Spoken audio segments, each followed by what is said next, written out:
let's dive into it. Okay, we're going to address some things. Dylan's room. I did zoom in on those pictures. I have another picture of that. But first, I want to talk about how these things were happening, okay? Because we're going to go back to the story that Dylan told. Dylan's story is that she was in her room. She heard Kaylee. Kaylee was downstairs on the main level playing music and dancing with Murphy, okay? Dylan says she hears Kaylee take Murphy to go upstairs to go to bed from what she thinks she's doing. She hears Kaylee run down the stairs as fast as she can, per Dylan's words. And you have to remember, this isn't just one staircase, okay? It's like a staircase down, a landing, and then down, okay? So she hears Kaylee. She says, run down these stairs as fast as she can. She can hear, you can hear everything. So that puts Kaylee back on the second floor. Dylan states that Xana and Ethan aren't home, or at least she doesn't know that they're home. But at this time, Xana would have been on the main level, the second floor, with her DoorDash, right? It got delivered at 4. Xana's somewhere around. She's awake. She just ordered food. So again, I made a video on this. Ethan and Xana were just chilling downstairs while Kaylee's running for her life. There's someone here, which means she has gone upstairs and someone is in Maddie's room. So Kaylee runs to the main level as fast as she can. Someone's here. Dylan hears a man say, "It's okay, I'm here to help you," from the second floor bathroom.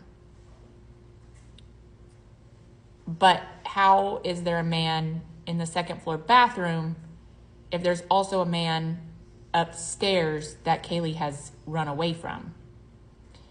And Kaylee is nowhere to be found when Dylan opens her door multiple times. And I'm going to go out on a limb here and say that I know for a fact that Kaylee was not going to be silent if she was running from someone from upstairs. Another point I want to make is, how did Kaylee get from the main floor back up the stairs? Because Dylan never says anything about anybody going back upstairs. She says Kaylee ran down the stairs as fast as she could, screaming, "There's someone here," and she sounded terrified, which puts Kaylee back on the second floor. So where did Kaylee get attacked? Because it would lead me to believe that if Kaylee ran down the stairs screaming, "There's someone here," she would have had to be grabbed, attacked on the main floor, and taken back up to the third floor. Which also means there were, again, multiple people in this house, because you're not going to tell me that Ethan and Xana were just chilling eating curly fries while the whole house was getting brutally unalived. That's not what was happening. You think that Ethan and Xana were just chilling in their room? Even if Ethan was passed out, you think that Ethan or Xana's just chilling, eating her food while Kaylee's running through the house screaming for her life? And Xana's just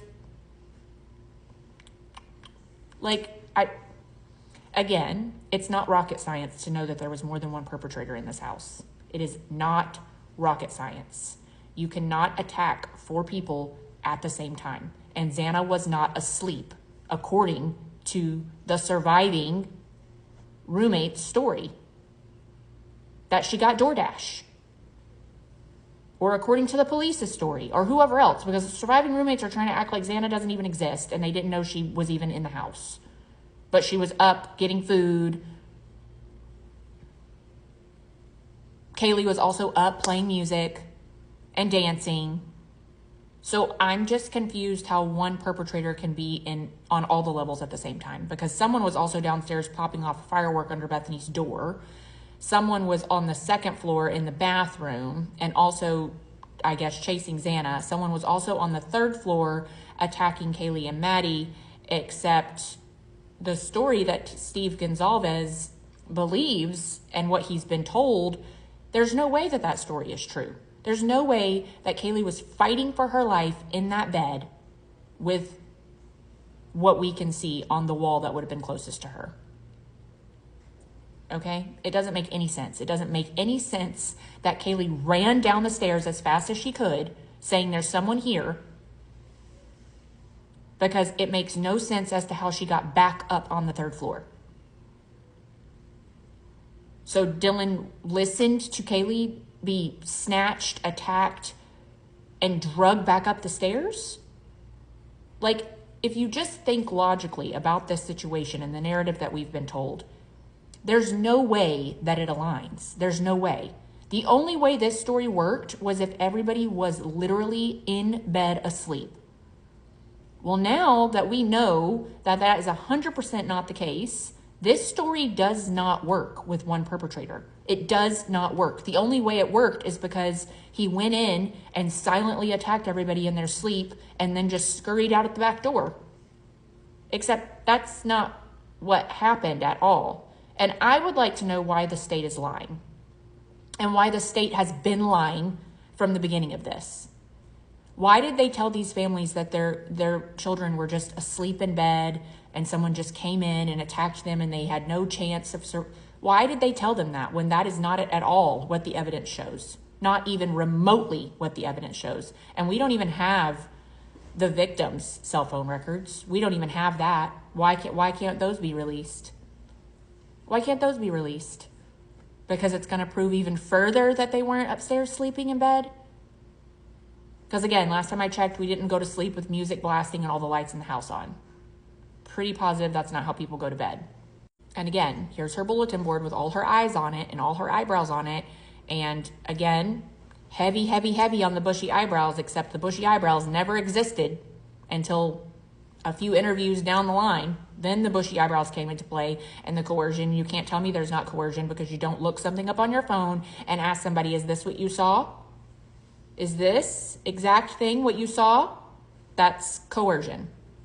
That is blatant putting something into someone's mind to make them believe that that is exactly what they saw. Also, Dylan's room looks really neat and tidy, okay? Her plants, it's really cutely decorated. And then, what is this? Because this doesn't fit. This doesn't fit at all. It looks like a tornado went through just this part of the room. Did the investigators do this? Did they rip up all her stuff and throw it all over the floor? I mean, I know cops make a mess, but why does this part of the room not match at all the other part of the room? Because it looks like someone frantically was going through stuff, throwing stuff all over the floor, ripping paper out of a binder. And I'm just confused if your room is all neat and tidy, why you would have like trash, note cards, ripped up binders just tossed all over the floor.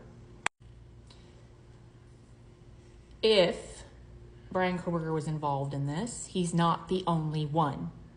He's not the only one, and the job has not been completed because there are people out there that were in this house helping attack these young adults that are just walking free. They're just free as birds. And I need Dylan to be asked more questions. If Kaylee ran down the stairs as fast as she could onto the main floor, when did you hear Kaylee go back upstairs? You opened your door 5 times. You never saw Kaylee. No one was screaming.